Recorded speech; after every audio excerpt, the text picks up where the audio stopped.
कहने को तो हमने ये कह दिया कि संचालन मंडल जो है वो व्यक्तियों के द्वारा चलाया जा रहा है, लेकिन उसमें व्यक्ति कौन है? वो सरकार के द्वारा मनोनीत सदस्य ज्यादा होते हैं। पैसा किसका लग रहा हो? सरकार का लग रहा हो। पूंजी किसकी लग रही हो? सरकार का लग रहा हो। स्वामित्व या ओनरशिप किसकी हो? सरकारी हो। अगर राजकीय उपक्रम कहा जा रहा है तो आप ये मत समझिए कि वो राज्य का उपक्रम हो गया या राज्य से संबंधित है। नहीं, राज्य से नहीं बल्कि सरकार से, गवर्नमेंट से। ये पूरी तरह से अपने आय को अपने अनुसार कहीं नहीं लगा सकते हैं। इन्हें सरकारी खजाने में अपनी आय को जमा करना होता है। हेलो मेरे प्यारे बच्चों, मैं हूं आपकी अपनी सौम्या मैम, जो लेकर के आई है आज फिर से एक नया चैप्टर। और इस एक ही वीडियो में हम पढ़ने वाले ये पूरा का पूरा चैप्टर। तो तैयार हैं आप लोग? चलिए तो स्टार्ट करते हैं। आज बिजनेस स्टडीज में हम लोगों को जो चैप्टर पढ़ना है वो क्या होने वाला है, और इस पूरे एक वीडियो में पूरा चैप्टर कंप्लीट हो जाएगा। ठीक है, तो देखो बेटा, हम लोग ऑलरेडी बिजनेस स्टडीज पढ़ रहे हैं और जो चैप्टर स्टार्ट करने वाले हैं वो क्या है, आओ जल्दी से देख लेते हैं। ये आप लोगों के क्लास 11th में चैप्टर नंबर 3 है, जिसका नाम है सार्वजनिक, निजी और ग्लोबल उपक्रम। ग्लोबल को हम लोग भूमंडलीय उपक्रम भी कहते हैं। ठीक है, तो ये है आपका चैप्टर का नाम। इस चैप्टर में आगे क्या क्या पढ़ना है हम लोगों को, आज क्या क्या चीजें कवर करेंगे वो देख लेते हैं जल्दी से। तो देखो बेटा, आज के जो लक्ष्य हैं हमारे वो है, सबसे पहले हम लोग जानेंगे निजी क्षेत्र होता क्या है, निजी क्षेत्र में कौन कौन से उपक्रम या एंटरप्राइज आते हैं। इसके बाद जो सेकंड हमारा लक्ष्य है वो होगा कि हम जल्दी से नाम पढ़ लेंगे कि कौन कौन से निजी क्षेत्र के प्रारूप या स्वरूप या फॉर्म्स हैं। ठीक है, इसके बाद जो मेन अध्याय का जो मेन कंटेंट है जो हम लोग को पढ़ना है इस चैप्टर में, वो है सार्वजनिक क्षेत्र यानी पब्लिक सेक्टर क्या होता है और सार्वजनिक उपक्रमों की विशेषताएं क्या क्या होती हैं, पब्लिक सेक्टर एंटरप्राइज की क्या विशेषताएं होती हैं। इसके बाद जो आप लोगों का नेक्स्ट टॉपिक है वो है विभागीय उपक्रम। बेटा, सार्वजनिक उपक्रम का प्रकार 3 प्रकार के होते हैं, जिसमें हम लोग डिटेल्ड में व्याख्या के साथ पढ़ेंगे। विभागीय उपक्रम, जिसे डिपार्टमेंटल अंडरटेकिंग भी बोलते हैं। इसके बाद विभागीय उपक्रम की विशेषताएं हम लोग पढ़ेंगे, इनमें कौन कौन से लक्षण होते हैं डिपार्टमेंटल अंडरटेकिंग के वो। और इसके बाद वैधानिक निगम, जो कि दूसरा प्रकार है किसका? सार्वजनिक क्षेत्र का, पब्लिक सेक्टर का।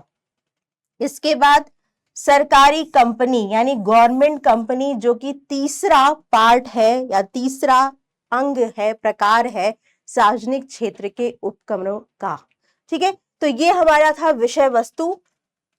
और जल्दी से अब देख लेते हैं कि हम लोगों को और क्या क्या चीजें इसमें कवर करनी है बेटा। ठीक है, तो सबसे पहले हम ये जानते हैं कि निजी क्षेत्र किसे कहते हैं। सबसे पहले ये जानो कि निजी क्षेत्र जो होते हैं, प्राइवेट सेक्टर, वो क्या होता है।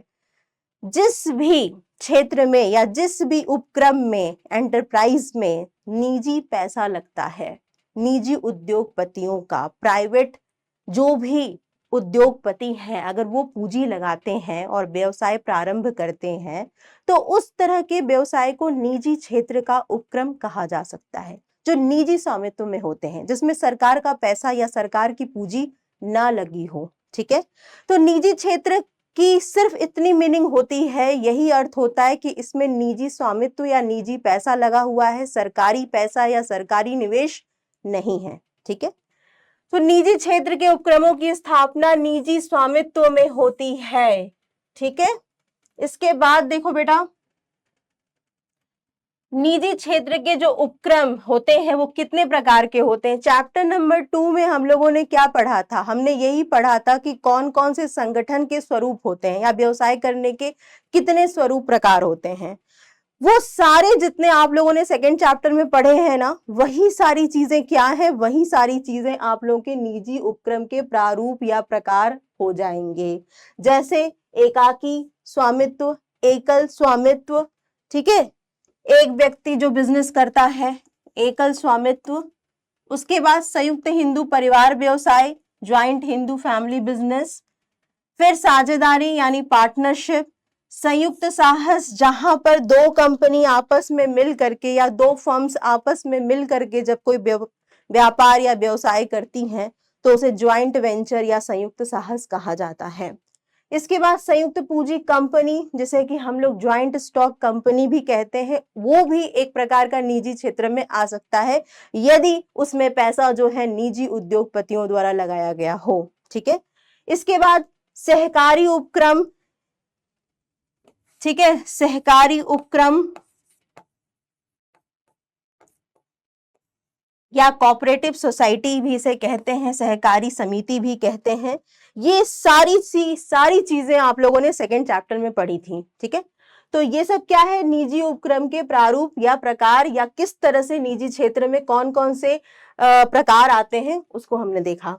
इसके बाद हम लोग देखेंगे नेक्स्ट, निजी सार्वजनिक क्षेत्र क्या होता है या पब्लिक सेक्टर क्या होता है। देखो बेटा, इस चैप्टर में हम लोगों को सिर्फ और सिर्फ पब्लिक सेक्टर यूनिट्स के बारे में ही ज्यादा पढ़ना है। ठीक है, तो सार्वजनिक या राजकीय भी इसको कहते हैं। राजकीय का मतलब यहाँ पर किसी राज्य से नहीं है, बल्कि राजकीय का मतलब यहाँ पर सरकारों से है। ठीक है, स्टेट से है। तो यहाँ पर सार्वजनिक अथवा राजकीय उपक्रमों का अभिप्राय ऐसे उपक्रमों से होता है जो कि सरकार के द्वारा स्थापित किए जाते हैं। ठीक है, इनकी स्थापना किसमें हो रही है, सरकार का इसमें स्वामित्व हो रहा है, सरकार के द्वारा ये स्थापित किए जाएं और जिनका स्वामित्व यानी जिनमें सरकार का पैसा लगा हो और जिसकी सरकार ही जिसका प्रबंध या मैनेजमेंट देख रही हो, सरकार के हाथों में ही जो व्यवसाय उपक्रम चल रहे हों, उस तरह के उपक्रम या एंटरप्राइज या व्यवसाय को क्या कहेंगे, कहेंगे सार्वजनिक क्षेत्र के, जिसमें पैसा किसका लग रहा हो, सरकार का लग रहा हो, पूंजी किसकी लग रही हो, सरकार का लग रहा हो, स्वामित्व या ओनरशिप किसकी हो, सरकारी हो। ठीक है, तो आज चैप्टर नंबर 3 में हम लोगों को यही पढ़ना है कि सार्वजनिक क्षेत्र के कौन कौन से प्रकार या उपक्रम होते हैं जिसमें सरकार का पैसा या उसका निवेश होता है। तो देखो बेटा, सबसे पहले हम लोग यहां पर देखेंगे कि सरकारी या सार्वजनिक जो उपक्रम हैं उनकी विशेषताएं क्या होती हैं, लक्षण क्या होते हैं। तो सबसे पहले राजकीय स्वामित्व। राजकीय स्वामित्व का मतलब हो गया सरकार का स्वामित्व, ओनरशिप। इसमें पैसा किसका लगा है, सरकार का लगा है। ये उपक्रम किसके नियंत्रण में होंगे, सरकारी नियंत्रण में होंगे। यानी ओनर मालिक कौन होगा, सरकार होगी। सरकार में कौन सी, राज्य सरकार या केंद्र सरकार या दोनों मिलकर के भी इसका स्वामित्व देख सकते हैं, ओनर बन सकते हैं या होते हैं।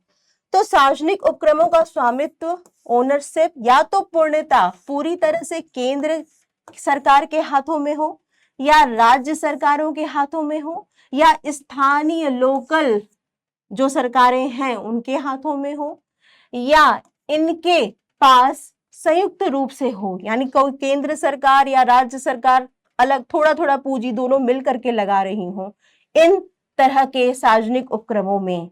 ठीक है, तो सार्वजनिक उपक्रमों में निजी क्षेत्र की भी भागीदारी बेटा हो सकती है, जैसे कि सरकारी कंपनी।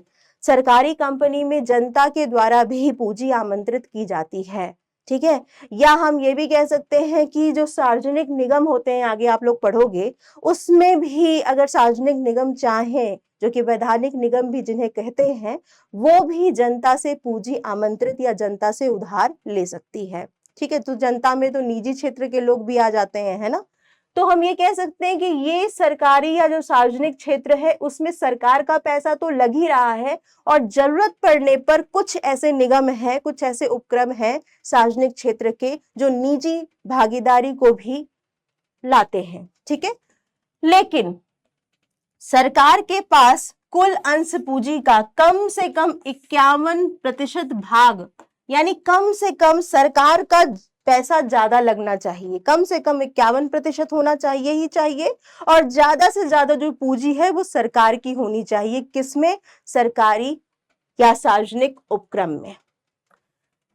यहां पर यह स्पष्ट कर लेना बहुत ही आवश्यक है कि राजकीय का अर्थ बेटा राज्य से नहीं है, किसी स्टेट से नहीं है, बल्कि सरकार से है, गवर्नमेंट से है। ठीक है, अगर राजकीय उपक्रम कहा जा रहा है तो आप ये मत समझिए कि वो राज्य का उपक्रम हो गया या राज्य से संबंधित है, नहीं, राज्य से नहीं बल्कि सरकार से, गवर्नमेंट से। अब वो गवर्नमेंट राज्य सरकारें भी हो सकती हैं, केंद्र सरकारें भी हो सकती हैं जो पैसा लगा रही हैं सार्वजनिक उपक्रम में। ठीक है, तो इसके बाद पहली विशेषता तो हम ये जान गए कि इनका जो स्वामित्व होता है वो राजकीय स्वामित्व होता है, यानी सरकार का स्वामित्व, ओनरशिप होती है इसमें। दूसरी जो विशेषता है वो है राजकीय नियंत्रण, यानी सरकार का नियंत्रण होता है इन उपक्रमों पर। सार्वजनिक उपक्रम का प्रबंध एवं नियंत्रण, यानी इनके कार्य बनाना, इनकी नीतियां बनाना, इनके नियम बनाना, इनकी कार्रवाइयां करना सरकार के हाथों में होता है। तो सरकार कहीं ना कहीं इन पर नियंत्रण रखती है। कुछ उपक्रमों की स्थापना सरकार अपने ही विभागों के अंतर्गत करती है, जैसे रेलवे हो गया, ठीक है, आपका डाक और तार विभाग हो गया, संचार विभाग हो गया, रेलवे विभाग हो गया। तो ये अलग अलग से ही एक मंत्रालय बन जाते हैं और इस मंत्रालय के अधीन ये विभाग कार्य करते हैं। तो सरकार अपने अंतर्गत ही मंत्रालय में ही विभागों का निर्माण करती है और सरकारी उपक्रमों को चलाती है। दूसरे भी कई तरीके होते हैं, जैसे कि अगर मैं बात करूं विभागों के अंतर्गत करती है, इसमें डाक तार सेवाओं के लिए भारतीय डाक तार विभाग को सौंपा गया है। ठीक है, जिसका संचालन कौन मंत्रालय कर रहा है? संचार मंत्रालय कर रहा है। ठीक है, इसी प्रकार कुछ अन्य उपक्रम की स्वतंत्र बोर्डों, जैसे कि Bhakra Nangal control board, Hirakud control board आदि को सौंप दिया गया। ये भी सार्वजनिक उपक्रम के अंतर्गत आते हैं, लेकिन इन पर भी अंतिम निर्णय या नियंत्रण सरकार की ही रहता है। इसके बाद यानी हमने ये देख लिया कि इनका जो भी कार्य है या जो काम काज है वो कौन देख रहा है? सरकार देख रही है, सरकारी नियंत्रण में है। और ये सरकारी नियंत्रण में इसलिए है क्योंकि सरकार के द्वारा ही इनकी स्थापना भी की जाती है। कुछ सार्वजनिक उपक्रम पूरी तरह से सरकारी नियंत्रण में होते हैं। अब हम बात करेंगे वित्तीय स्वतंत्रता की। देखो बेटा, जो भी सार्वजनिक उपक्रम है या पब्लिक सेक्टर एंटरप्राइज है, उसमें लगभग वित्तीय आवश्यकताएं जो है वो सरकार द्वारा पूंजी विनियोग के माध्यम से पूरी की जाती हैं, क्योंकि सरकार इसमें पैसा लगाती है। तो वित्तीय आवश्यकताएं जो भी इस तरह के उपक्रम की हैं, सार्वजनिक उपक्रमों की हैं, वो सरकार के पैसों से या सरकार की पूंजी से पूरी होती हैं। लेकिन कभी कभी ऐसा भी है, कुछ ऐसे उपक्रम भी हैं जहां पर वित्तीय आवश्यकताओं की पूर्ति करने के लिए इनको इतनी स्वतंत्रता होती है कि ये बाह्य साधनों से भी, जनता से भी पूंजी उधार ले सकते हैं। ठीक है, जैसे वैधानिक निगम, जैसे कि आप LIC हो गया, ये लोग भी अपने अंशों को क्या करते हैं? जनता को आमंत्रित करते हैं, जनता को जारी करते हैं और पूंजी को इकट्ठा करते हैं। तो इनको अपनी वित्तीय स्वतंत्रता होती है। सार्वजनिक उपक्रमों को सिर्फ सरकार के पैसे से ही निर्भर नहीं होते हैं, लेकिन कुछ ऐसे सार्वजनिक उपक्रम हैं जिसमें पूरा का पूरा सरकारी नियंत्रण होता है, जैसे रेलवे हो गया, सुरक्षा हो गया, तो उसमें पूरा का पूरा जो पूंजी निवेश है वो सरकार का ही होता है। ठीक है, लेकिन आजकल सरकार की उदार नीतियों के कारण क्या हो गया है? सरकारी उपक्रमों को अपनी वित्तीय आवश्यकताओं को पूरी करने के लिए जनता से वित्त प्राप्त करने की अनुमति दे दी गई है। तो सरकारी उपक्रम अब अपनी अधिकतर जो वित्तीय आवश्यकताएं हैं उसको कैसे पूरा कर सकते हैं? जनता से ऋण लेकर के भी पूरा करते हैं। जैसे कि आप लोग आगे पढ़ोगे, सरकारी कंपनी, गवर्नमेंट कंपनी जैसे हो गया आपका, वो गवर्नमेंट कंपनी क्या है, उसमें 51% जो अंश पूंजी, चुकता अंश पूंजी है वो तो सरकार की होनी ही होनी चाहिए। बाकी वो अंश पूंजी या बाकी वो पैसा वो जनता से ऋण ले सकती है, जनता को शेयर इशू या जारी कर सकती है। ठीक है, तो इनको वित्तीय स्वतंत्रता है, ऐसा कहा गया है। आइए देखते हैं आगे इनकी और विशेषताएं क्या है। सेवा उद्देश्य, देखो बेटा, सरकार जहां पर पैसा लगाती है या सरकारी नियंत्रण जिन उपक्रमों में होता है, उनका मुख्य उद्देश्य सिर्फ और सिर्फ लाभ कमाना नहीं हो सकता है। उनका मुख्य उद्देश्य जनता का कल्याण करना या जनता के लिए सेवा करना होता है। तो यहाँ पर जितने भी सार्वजनिक उपक्रम आगे आप लोग पढ़ोगे, उसका मुख्य उद्देश्य यही होता है कि सेवा उद्देश्य, ठीक है, जनता की सेवा कर सकें वो। राजकीय उपक्रमों की स्थापना का जो मुख्य उद्देश्य है वो समाज को सेवाएं प्रदान करना है, और समाज में सभी वर्ग आ जाते हैं।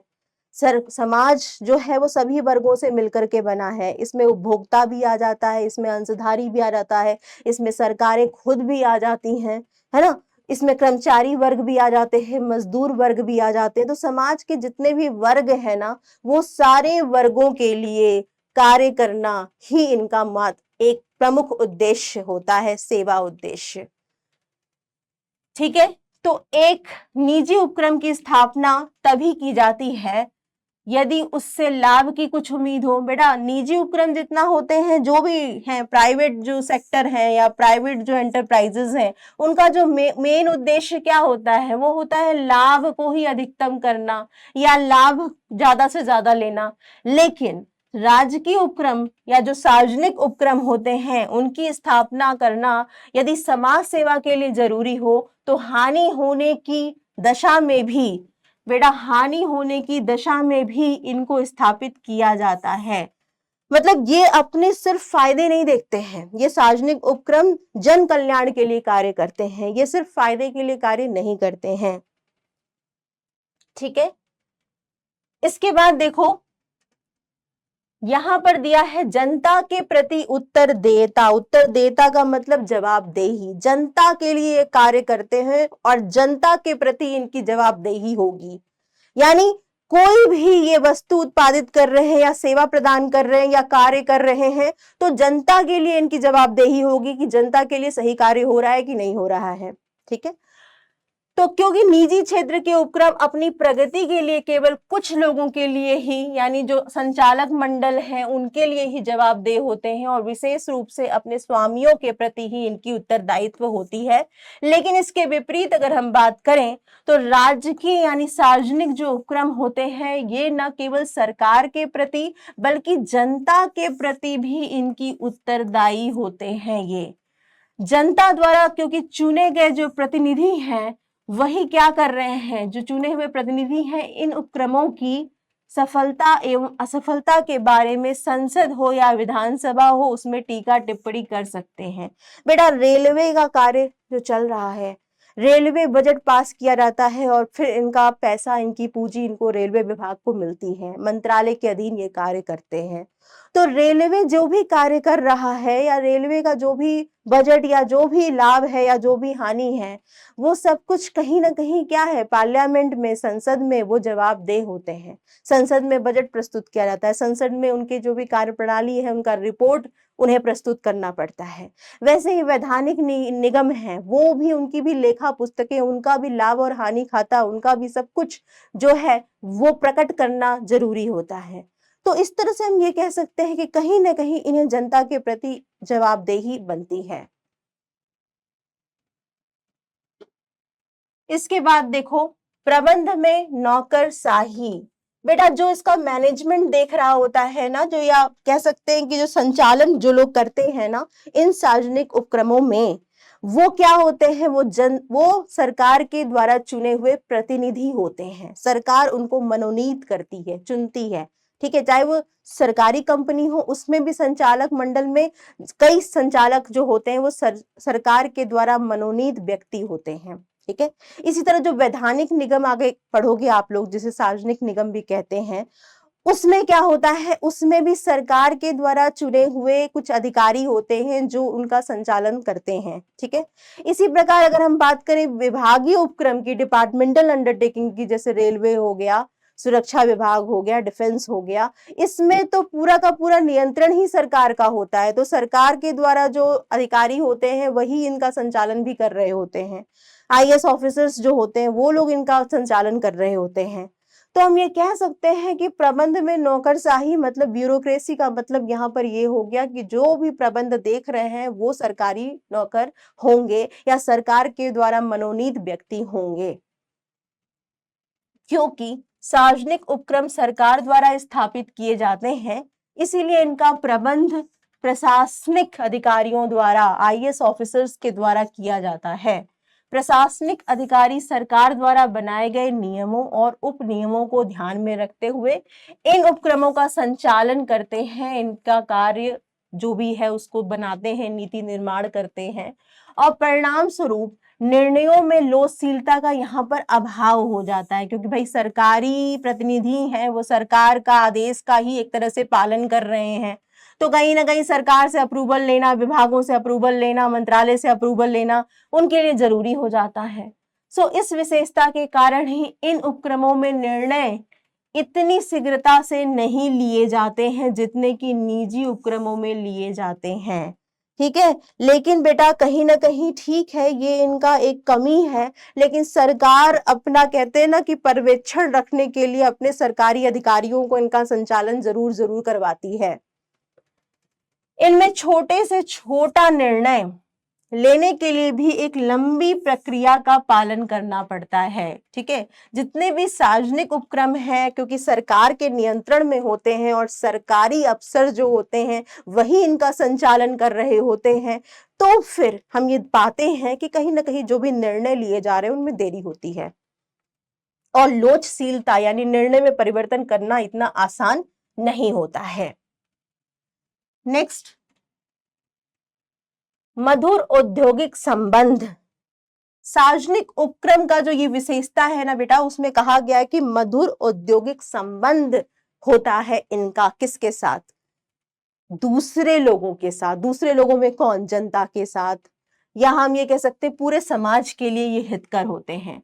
निजी क्षेत्र के व्यवसायियों की अपेक्षा सार्वजनिक क्षेत्र के उपक्रम का दृष्टिकोण जो होता है ना, वो अधिक उदार होता है। ये उपक्रम ऐसी नीतियों को अपनाते हैं जो उनके कर्मचारी हों, चाहे उनके लिए उपभोक्ताओं हों, और अंततः पूरा समाज का हर एक वर्ग, उसके लिए ये हितकर होते हैं। ऐसी नीतियां, ऐसे कार्य, ऐसी वस्तुएं, ऐसे सेवाएं देते हैं जो समाज के प्रत्येक वर्ग के लिए हितकर हो। तो सार्वजनिक उपक्रमों की इसी विशेषता के कारण इनका सभी लोगों के साथ जो संबंध होता है वो अच्छा होता है और सभी लोगों की एक समान ये सेवा करता है। ठीक है, तो हम ये कह सकते हैं मधुर औद्योगिक संबंध पाया जाता है सार्वजनिक उपक्रमों का, क्योंकि ये धारणा होती है कि ये सरकारी नियंत्रण में है और सरकार जनता के प्रति जवाबदेह है। अतः यह जितने भी उपक्रम हैं जो कि सरकार के नियंत्रण में चल रहे हैं वो भी जनता के प्रति ही जवाबदेह होंगे। इनकी वस्तुओं का मूल्य उचित होगा, इनकी जो सेवाएं होंगी वो उचित होंगी, रिजनेबल अमाउंट पे ये लोगों को सुविधाएं देंगे, ऐसा माना जाता है, ऐसा धारणा होती है और ऐसा इनको करना भी पड़ता है। इसके बाद देखते हैं हम लोग, सभी वर्गों के लिए उपयोगी है। समाज का जितना भी वर्ग है, मजदूर वर्ग है, उपभोक्ता वर्ग है, सरकार खुद है, अंशधारी है, विनियोजक है, सबके लिए ये एक प्रकार से क्या करते हैं? सहयोगी होते हैं या उपयोगी होते हैं। ठीक है, तो सार्वजनिक उपक्रम समाज के किसी एक वर्ग की नहीं सेवा करते, बल्कि ये सबके लिए उपयोगी होते हैं। उदाहरण के लिए सार्वजनिक क्षेत्र का डाक एवं तार विभाग हो, वो समाज के सभी लोगों को समान सेवा प्रदान करेगा। ठीक है, गरीब अमीर या रिच क्लास या पुअर क्लास या उद्योगपति, इसके आधार पर कोई विभिन्नता नहीं करेंगे ये, इनकी सेवाएं सबके लिए समान होंगी।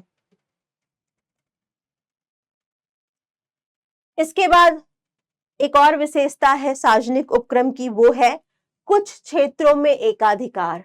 बेटा सार्वजनिक उपक्रम के कुछ ऐसे विभाग हैं जो कि पूर्णतः सरकार के नियंत्रण में कार्य कर रहे हैं, या कुछ ऐसे क्षेत्र है ना जो सिर्फ और सिर्फ जिसमें सरकारी पूरा का पूरा नियंत्रण है, जैसे सुरक्षा विभाग हो गया, डिफेंस हो गया, ठीक है, परमाणु अस्त्र शस्त्र विभाग हो गया, ठीक है, इसके अलावा रेलवे हो गया, डाक एंड तार विभाग हो गया। ये सारे क्या है? ये जो विभागीय उपक्रम की श्रेणी में आते हैं ना, वो पूरी की पूरी तरह से क्या है? सरकार के नियंत्रण में है। तो कुछ क्षेत्रों में सार्वजनिक उपक्रमों का एकाधिकार यानी मोनोपोली पाई जाती है। एकाधिकार का अभिप्राय यह है कि किन्हीं विशेष उद्योगों को केवल सार्वजनिक क्षेत्र में यानी पब्लिक सेक्टर के लिए ही स्थापित किया जा सकता है। जैसे रेलवे, मैंने आप लोगों को बताया, रेलवे, डाक एवं तार आदि की सेवाएं। समाज सेवा के लिए ऐसा जरूरी भी है क्योंकि इन उद्योगों से अधिक लाभ न होने के कारण निजी क्षेत्र जो है या निजी क्षेत्र के जो उद्यमी हैं इनमें कोई रुचि नहीं लेते हैं। ठीक है, वो इनमें पैसा नहीं लगाना चाहते हैं। वर्ष 2001 में तीन ऐसे उद्योगों को सार्वजनिक क्षेत्र के लिए आरक्षित कर दिया गया था। ये है आणविक ऊर्जा, अस्त्र शस्त्र व रेलवे परिवहन। ठीक है, यानी यहाँ पर आणविक ऊर्जा और अस्त्र शस्त्र जिसमें हथियार आते हैं और जिसमें हम हथियार न कह करके इसको सुरक्षा उद्योग भी कह सकते हैं, और रेलवे परिवहन, ये तीन जो श्रेणी के हैं वो पूरी तरह से क्या है, वो सार्वजनिक उपक्रम के अधीन है। डिपार्टमेंटल अंडरटेकिंग या विभागीय उपक्रम भी इन्हें कहा जाता है। अब हम लोग बेटा पढ़ने वाले हैं सार्वजनिक उपक्रम के प्रकार। देखो, सार्वजनिक उपक्रम के प्रकार या पब्लिक सेक्टर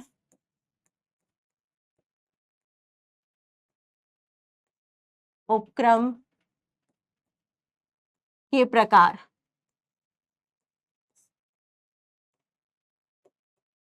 ये तीन होते हैं, तीन तरह के या तीन प्रकार होते हैं किसके, सार्वजनिक उपक्रम के। पहला जो हम लोग अभी यहां पढ़ लेंगे वो है विभागीय उपक्रम। दूसरा हम लोग आगे पढ़ेंगे वैधानिक उपक्रम, और तीसरा जो होगा वो होगा सरकारी कंपनी।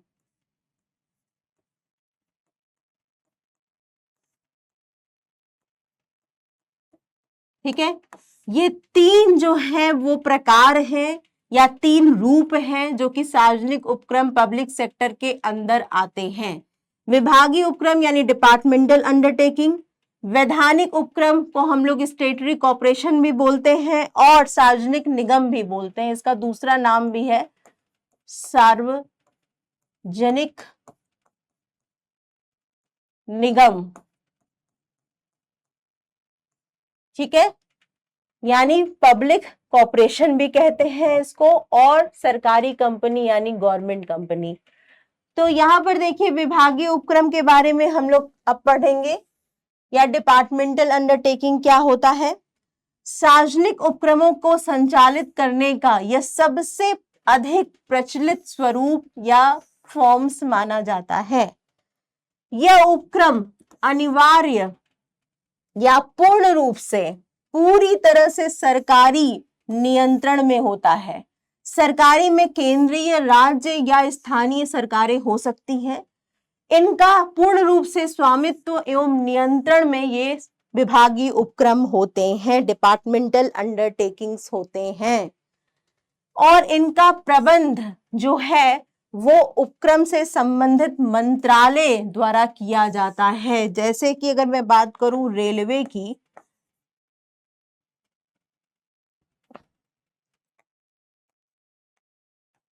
तो रेलवे जो है वो एक विभाग है, डिपार्टमेंट है, विभागीय उपक्रम है, और ये किसके अंडर में काम कर रहा है, रेलवे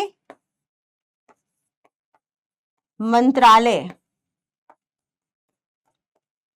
रेलवे मिनिस्ट्री। ये रेलवे मिनिस्ट्री जो है वो इनसे संबंधित नियम, जो भी रेलवे जो मिनिस्टर है वो इनका जो मेन हेड होता है, और रेलवे बजट मंत्रालय में पास करके, रेलवे का एक अलग बजट होता है, इनके लिए कोष जो होता है या इनकी जो वित्तीय जो आवश्यकताएं हैं उसको रेलवे बजट के द्वारा पूरा किया जाता है। ठीक है, तो यहाँ पर हम कह सकते हैं कि ये जो रेलवे या ये जितने भी विभागीय उपक्रम होते हैं वो पूर्णतः सरकार के नियंत्रण में कार्य कर रहे होते हैं और एक स्पेशल मंत्रालय के अधीन कार्य कर रहे होते हैं। ठीक है,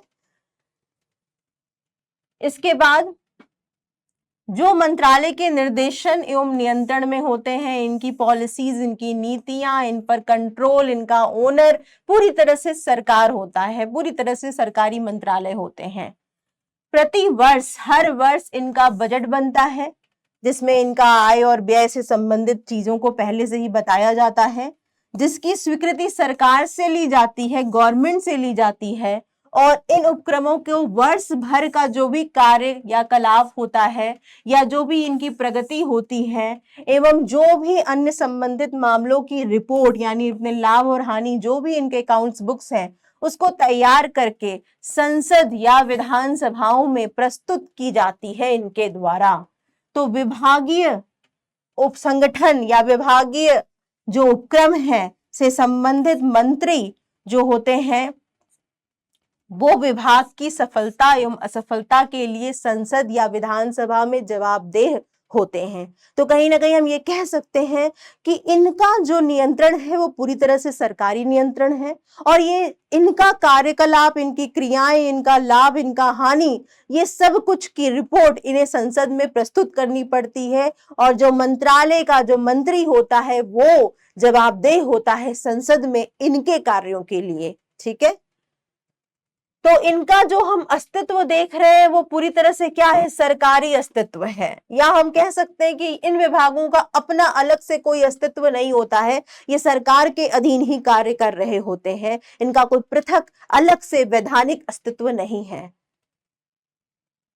मतलब ये अपने नाम से कोई संपत्ति नहीं खरीद सकते हैं, ये अपने नाम से कोई मुकदमा नहीं लड़ सकते हैं या इन पर कोई मुकदमा नहीं किया जा सकता है। इन पर मुकदमा करने का मतलब मंत्रालय पर मुकदमा करना, सरकार पर मुकदमा करना। इसके बाद देखो बेटा, इसमें कौन कौन से विभाग आते हैं या कुछ उदाहरण है यहाँ पर। भारतीय डाक तार विभाग, ये सूचना एवं प्रसारण मंत्रालय के अधीन कार्य कर रहा होता है। ठीक है, सूचना एवं प्रसारण मंत्रालय जिसका संचालन संचार मंत्रालय द्वारा किया जा रहा होता है। भारतीय रेलवे जिसका संचालन रेलवे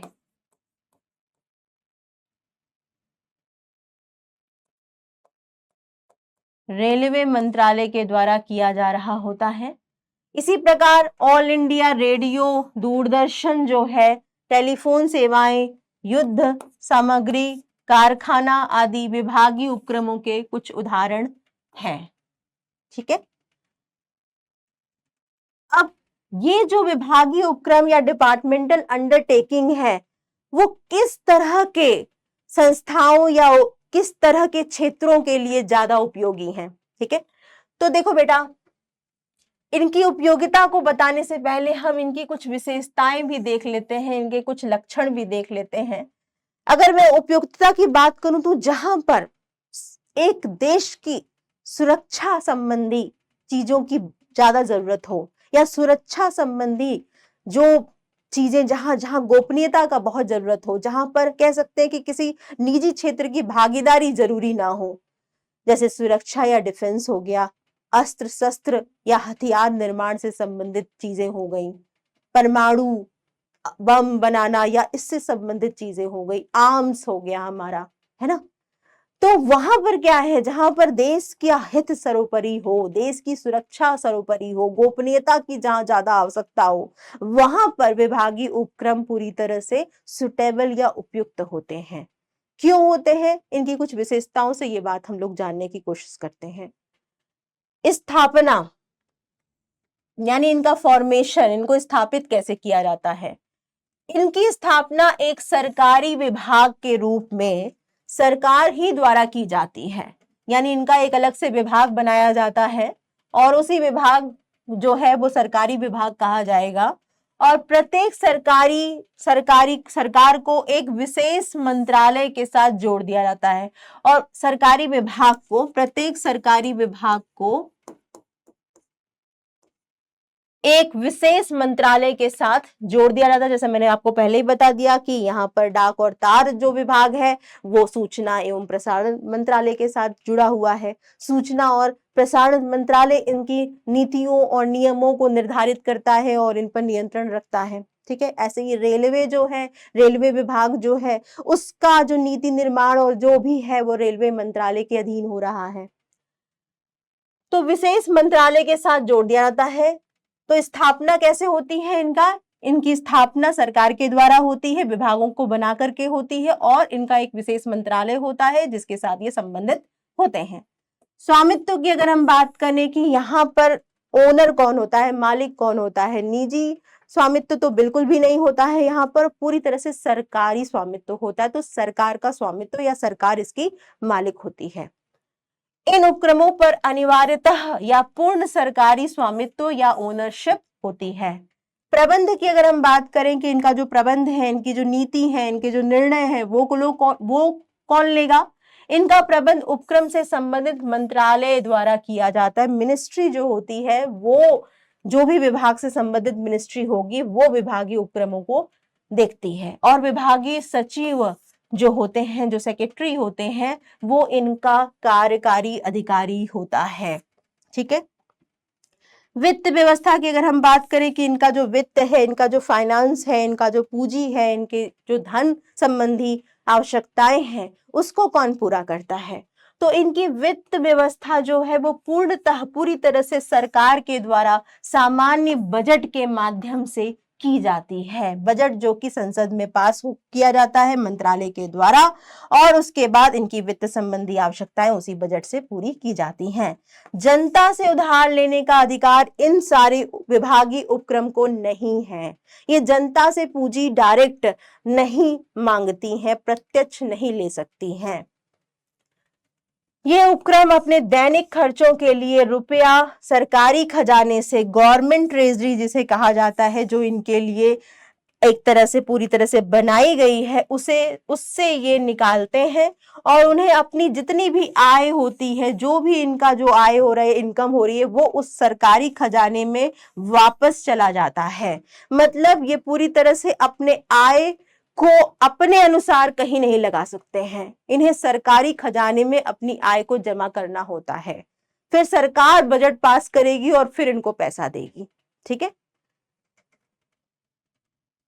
इसके बाद अगर हम बात करें नियुक्तियों की, मतलब इनमें काम करने वाले जो कर्मचारी हैं वो क्या हैं?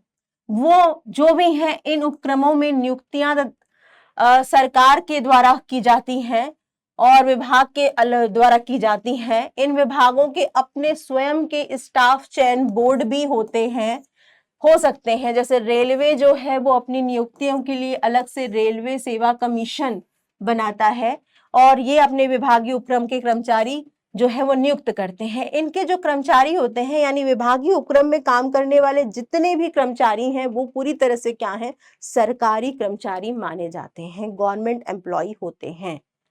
ठीक है, पृथक अस्तित्व नहीं बेटा, इनका कोई अलग से ऐसा अस्तित्व नहीं है, विधान के द्वारा इनको अलग से नहीं कोई बनाया गया, कोई स्पेशल एक्ट पास करके इनको नहीं बनाया गया है। तो सरकार का जो अस्तित्व है या जो मंत्रालय का अस्तित्व है वही इनका अस्तित्व है। इन उपक्रमों का पृथक अस्तित्व नहीं होता है, अर्थात ये अपने नाम से कोई संपत्ति नहीं खरीद सकते हैं या ये कह सकते हैं, और ना ही सरकार की अनुमति के बिना ये किसी पर मुकदमा कर सकते हैं या इन पर मुकदमा कोई डायरेक्ट कर सकता है। ठीक है, मंत्रालय से ही गवर्न होते हैं, मंत्रालय का जो अस्तित्व है वही इनका अस्तित्व है। प्रशासनिक स्वतंत्रता की अगर हम बात करें, क्या इन्हें प्रशासन के रूप में या अपने कार्य को करने की स्वतंत्रता है या नहीं है? तो अगर हम बात करें तो इन्हें प्रशासनिक स्वतंत्रता नहीं होती है बेटा, कहीं ना कहीं सरकार के नियंत्रण में है, सरकारी अधिकारी ही इनके कार्य को देख रहा है, विभाग ही इनको देख रहा है, मंत्रालय के अधीन ही ये कार्य कर रहे हैं। तो इन रेलवे का जो बोर्ड का जो अफसर है या जो रेलवे के जो सचिव है वो अपने से कोई निर्णय नहीं ले सकता है, उसे मंत्रालय से पहले उस निर्णय को अप्रूव कराना पड़ेगा, पास कराना पड़ेगा और उसके बाद ही ये निर्णय ले सकेंगे। तो इन प्रशासनिक स्वतंत्रता इनमें नहीं होती है क्योंकि ये एक सरकारी विभाग के रूप में होते हैं और इनके संचालन में राजनीतिक हस्तक्षेप पाया जाता है, जो कि लगातार बना रहता है मंत्रालय का, सरकारों का। ठीक है, अगर हम बात करें विभागीय उपक्रम के लाभ क्या हैं, इनकी लाभ की अगर बात करें तो सरल स्थापना है, क्योंकि इनको स्थापित करने के लिए अलग से कोई स्पेशल एक्ट पार्लियामेंट में पास नहीं करवाना पड़ रहा है, विधान इनके लिए कोई अलग से नहीं बना हुआ है, तो इनकी स्थापना सिर्फ मंत्रालय के अधीन होती है। मंत्रालय पहले से कार्य कर रहे होते हैं, सरकारें अगर बदलती भी हैं तो मिनिस्ट्री में सिर्फ मंत्री सदस्य भी बदलते हैं, ये विभाग चलते रहते हैं। तो इनकी स्थापना जो है वो आसान है, इनको कोई पंजीकरण अलग से नहीं करवाना पड़ रहा है। इसके बाद प्रभावपूर्ण नियंत्रण, इफेक्टिव कंट्रोल पाया जाता है इसमें, क्योंकि इन उपक्रमों का प्रबंध संबंधित जो मंत्रालय है वो निर्धारित करते हैं और नियमों के अंतर्गत किया जाता है। सो इतना ही नहीं बल्कि यह कार्य शिक्षित एवं प्रशिक्षित अधिकारियों द्वारा किया जाता है। इनका जो प्रबंध संचालन है वो एक तरह से पूरे सरकारी ऑफिसर्स होते हैं, आईएएस कैडर के ऑफिसर्स होते हैं, वो इनका संचालन देख रहे होते हैं। तो इस तरह से हम ये कह सकते हैं कि थोड़ा प्रभावपूर्ण नियंत्रण, सरकारी नियंत्रण इनमें पाया जाता है। इसके बाद सरकारी आय में वृद्धि। अगर ये जो विभागीय उपक्रम है, अगर रेलवे अच्छा कार्य कर रही है तो रेलवे की आय बढ़ेगी, तो रेलवे की आय कहाँ जाएगी? सरकारी खजाने में जाएगी, और जो सरकारी खजाने में जाएगी तो सरकार की आय स्वतः बढ़ जाएगी। तो ये अगर अच्छा कार्य कर रहे हैं तो सरकारी आय में वृद्धि होती है। इसके बाद कर भार में कमी। कहीं ना कहीं अगर मान लो विभागीय उपक्रम अगर अच्छा कार्य कर रहे हैं तो सरकार की आय बढ़ जाती है। जब सरकार की आय बढ़ जाएगी तो वो हम जैसे उपभोक्ताओं पर कर का भार या कर जो है वो कम लगाएगी, है ना, तो कर भार हमारा कम हो जाएगा। ठीक है, सरकार अपने व्ययों को पूरा करने के लिए अगर जनता पर कर लगाती है, हम सब जानते हैं कि सरकार जो है अपने व्यय, अपने एक्सपेंडिचर को पूरा करने के लिए हम लोगों पर कर का दर बढ़ा देती है। अगर सरकारी कार्य ही अच्छे से हो रहे हो, विभाग अच्छा कार्य कर रहे हो, तो सरकार की आय स्वतः बढ़ेगी, फिर वो हम पर जो कर है वो भार कम कर देगी। ठीक है,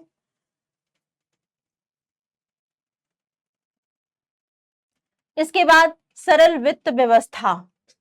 इसकी वित्त व्यवस्था थोड़ी सरल होती है, क्योंकि वित्त व्यवस्था सरकार द्वारा की जाती है, इसीलिए इन्हें अपनी वित्त संबंधी आवश्यकताओं को पूरा करने के लिए बहुत ज्यादा चिंतित होने की जरूरत नहीं पड़ती है।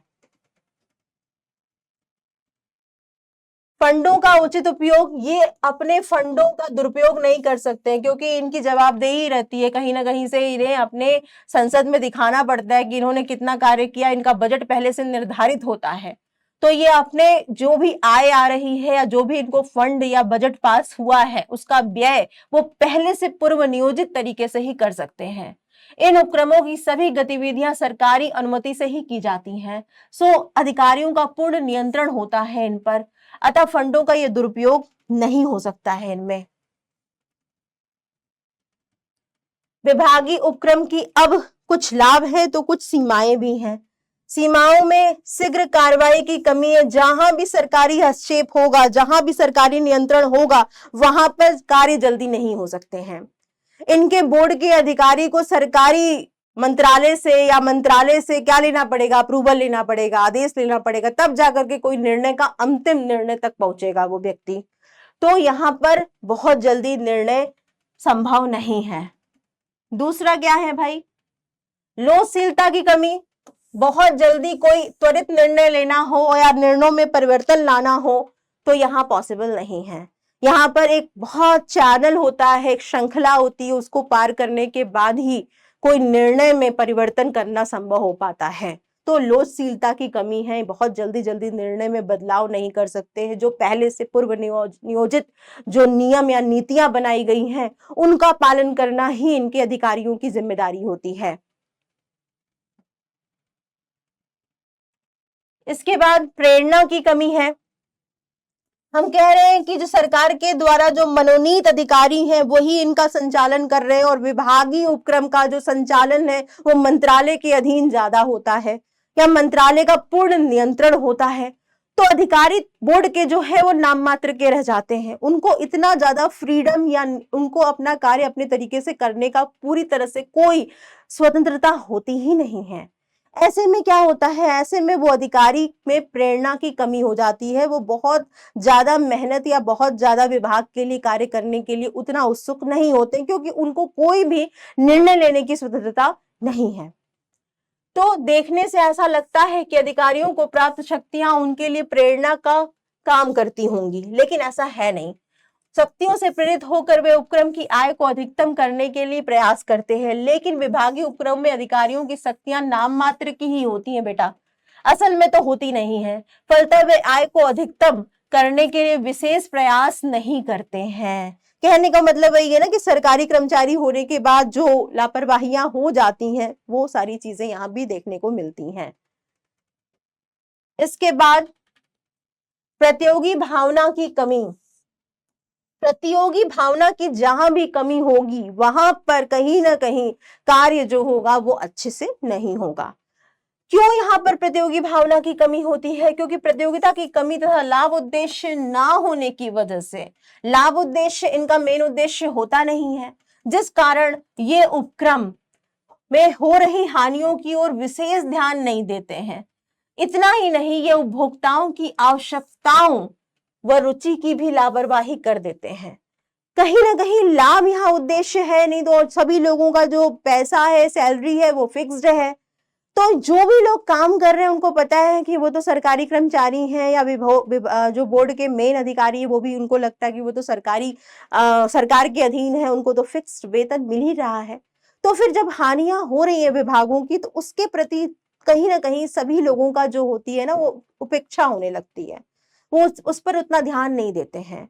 इस वजह से प्रतियोगी भावना की यहाँ कमी होती है, क्योंकि लाभ जो होता है, यहाँ पर लाभ कमाना मेन उद्देश्य होता नहीं है, इसलिए बहुत ज्यादा नए नए एक्सपेरिमेंट करना पॉसिबल भी नहीं होता है। कर भार में वृद्धि। सिक्के के दो पहलू होते हैं, एक अच्छा है तो एक बुरा भी हो सकता है कुछ ना कुछ। तो कहीं ना कहीं हम यहाँ पर ये बात करें कि अगर मान लो विभागीय उपक्रम अच्छा कार्य नहीं कर रहे हैं, तब क्या होगा? सरकार की आय कम हो जाएगी, और सरकार की आय अगर कम हो गई तो वो हम पर क्या करेगी? कर का भार बढ़ा देगी। तो कहीं ना कहीं कर भार में वृद्धि हो जाती है, यदि विभागीय उपक्रम हानि में चल रहे हो, या कार्य अच्छा ना कर रहे हो, या आय अच्छे से अर्जित ना कर रहे हो। इसके बाद अधिक राजनीतिक हस्तक्षेप पाया जाता है, क्योंकि पूरा नियंत्रण विभागीय उपक्रम में सरकार का होता है, मंत्रालयों का होता है। तो पूर्ण रूप से सरकारी हस्तक्षेप एक बहुत बड़ी सीमा है। लाल फीता शाही, रेड टेपिज्म, इसका मतलब होता है बेटा पेंडिंग वर्क, यानी फाइलें बंधी पड़ी हुई है लाल रंग के रिबन से, बोझ बना हुआ है, बहुत सारा अनुमोद बहुत सारा अप्रूवल मिला ही नहीं है सरकार से, मंत्रालय से, कार्यों का बिल पास नहीं हो रहे हैं। तो इस तरह की लाल फीताशाही, मतलब हम कह सकते हैं कि अत्यधिक कागजी कार्रवाई तथा काम को न निपटाने की आदत से लाल फीताशाही बढ़ती जाती है, यानी फाइलों का बोझ बढ़ता जाता है। परिणाम स्वरूप लाल फीते में बंधी हुई फाइलों का ढेर लग जाते हैं और कोई भी काम निपटाने नहीं आता है। यहाँ पर सरकारी विभाग में चले जाओ देख लो, सरकारी ऑफिस में चले जाओ देख लो, वहां पर फाइलें टेबल पर लगी हुई हैं, लाल लाल फीतों में बंधी हुई हैं। पता चलता है कि 2 महीने 4 महीने पुराना कोई कार्य है जो अभी पूरा नहीं किया गया है। ऐसा क्यों होता है? क्योंकि सरकारी विभागों में एक तो लापरवाही होती है, दूसरा क्या है, बहुत सारी श्रृंखलाएं होती है, चैनल होती है, एक फाइल 4 टेबल से होकर के गुजरेगी, तब जाकर के फाइनल अप्रूवल मिलेगा। तो इस तरह से क्या होता है कि डिले इन एक्शन होता है, कार्यों में देरी होती है। विभागीय उपक्रम कहाँ उपयुक्त है, कहाँ ज्यादा उपयोगी है, मैंने पहले भी आप लोगों को बताया था। जहां सार्वजनिक हित महत्वपूर्ण हो, या पूर्ण सरकारी नियंत्रण जहां जरूरी हो, ठीक है, जहां गोपनीयता, सिक्रेसी यानी सुरक्षा संबंधी जो उद्योग होते हैं, डिफेंस जो होते हैं, वहां पर जहां गोपनीयता की आवश्यकता हो, वहां पर सार्वजनिक वहां पर विभागीय उपक्रम उपयुक्त माने जाते हैं। जहां सार्वजनिक उपयोगिता की सेवाएं उपलब्ध करवानी हो, भले लाभ जहां मेन भावना ना हो, और निजी क्षेत्र की भागीदारी अगर जहां शून्य करनी हो, जहां अधिक पूंजी निवेश होता है, जैसे कि एटॉमिक एनर्जी वाले चीजें हो गई, तथा लाभ की कोई ऐसी गारंटी नहीं होती है, वहां पर सरकारी पैसे लगते हैं ताकि सार्वजनिक सेवाएं दी जा सकें। अब हम लोग बात करेंगे जो दूसरा प्रकार होता है, किसका? दूसरा प्रकार है आप लोगों का सार्वजनिक उपक्रम का वैधानिक या सार्वजनिक निगम, जिसे स्टेटरी कॉर्पोरेशन या पब्लिक कॉर्पोरेशन भी कहते हैं। देखो बेटा, पहले इसका अर्थ समझ लेते हैं ये क्या होते हैं। सार्वजनिक निगम या पब्लिक कॉर्पोरेशन निगमित उपक्रमों की श्रेणी में आते हैं, कॉर्पोरेटेड रजिस्टर्ड बॉडियों की श्रेणी में आते हैं। इनकी स्थापना संसद या विधानसभा के विशेष अधिनियम द्वारा, special act of parliament, special act of parliament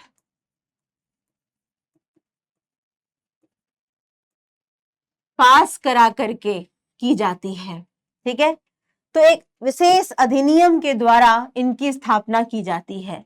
अधिनियम द्वारा ही इनके प्रबंध, इनका संचालन संबंधी विधियों की व्यवस्था भी की जाती है। इनकी शक्तियां एवं इनके जो भी विशेष अधिकार होते हैं वो निर्धारित किए जाते हैं अधिनियम के ही द्वारा, उस स्पेशल एक्ट के ही द्वारा, तथा अन्य सरकारी विभागों एवं मंत्रालयों के साथ इनके संबंधों को भी स्पष्ट किया जाता है, अधिनियम में बताया जाता है। तो सार्वजनिक निगमों का पृथक वैधानिक अस्तित्व हम कह सकते होता है। ये एक स्पेशल एक्ट और ऑफ पार्लियामेंट, स्पेशल एक्ट जो कि पार्लियामेंट में पास करके किया जाता है, उससे ये बनाए जा रहे हैं। ठीक है, स्पेशल एक्ट इन पार्लियामेंट। तो अन्य पक्षकारों से अनुबंध कर सकते हैं क्योंकि इनका एक पृथक वैधानिक अस्तित्व है, इसीलिए वैधानिक निगम जो है वो तीसरे या दूसरे पक्षकारों से क्या कर सकते हैं, कॉन्ट्रैक्ट कर सकते हैं अपने नाम पर, और इसके अलावा अर्थात ये अपने नाम से कोई संपत्ति भी परचेज कर सकते हैं, खरीद सकते हैं, और अन्य पक्षकारों के अनुबंध कर सकते हैं, मुकदमा कर सकते हैं, केस लड़ सकते हैं, तथा इन पर भी मुकदमा किया जा सकता है।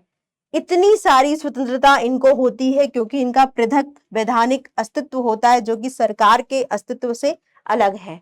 ठीक है, यानी ये सरकार के अंडर में तो है, सरकारी पूंजी तो इन पर लग रही है, सरकारी नियंत्रण भी है, लेकिन इनमें इतनी भी स्वतंत्रता होती है, फ्रीडम होती है कि ये इनका पृथक वैधानिक अस्तित्व होने से ये खुद के नाम से संपत्ति खरीद सकते हैं, इन पर केस किया जा सकता है, मुकदमा किया जा सकता है, ये मुकदमा कर सकते हैं। ठीक है, विभागीय संगठनों वाले उपक्रमों के विपरीत निगम के आय व जो व्यय होते हैं वो कहाँ जाते हैं, वो सरकार के वार्षिक बजट में नहीं दिए जाते हैं, सरकार के वार्षिक बजट में नहीं दिए जाते, बल्कि ये अपने बजट जो भी है या बजट के द्वारा इनका आय और व्यय जो है वो पूरा नहीं किया जाता है, बल्कि इनमें सरकारी पूंजी लगती है और ये चाहे समय पड़ने पर, जरूरत पड़ने पर ये अंशों को भी जारी कर सकते हैं और जनता से भी ऋण ले सकते हैं। अगर हम बात करें कि कौन कौन से मुख्य सार्वजनिक निगम हैं या उनके कौन कौन से यहाँ पर उदाहरण हैं, तो LIC, ठीक है, भारतीय जीवन बीमा निगम, कर्मचारी राज्य बीमा निगम, ठीक है, इसके बाद भारतीय खाद्य निगम, इसके बाद तेल एवं प्राकृतिक गैस निगम। ये कुछ उदाहरण हैं जो कि सार्वजनिक निगम हैं। ठीक है,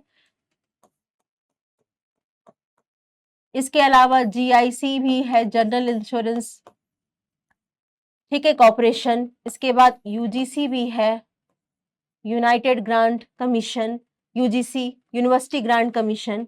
तो इस तरह से कई सारे निगम हैं, इनको एक स्पेशल एक्ट यानी इनका एक विशेष एक्ट, अधिनियम पास किया जाता है संसद में, पार्लियामेंट में, या विधानसभाओं में, और इस एक्ट के अधीन ही ये अलग अलग जो भी विभाग बने हैं या निगम जो बने हैं वो कार्य करते हैं। इसके बाद देखो सार्वजनिक निगम की कुछ विशेषताएं हम लोग पढ़ लेते हैं, लक्षण कुछ पढ़ लेते हैं कि क्या क्या विशेषताएं हैं इनकी।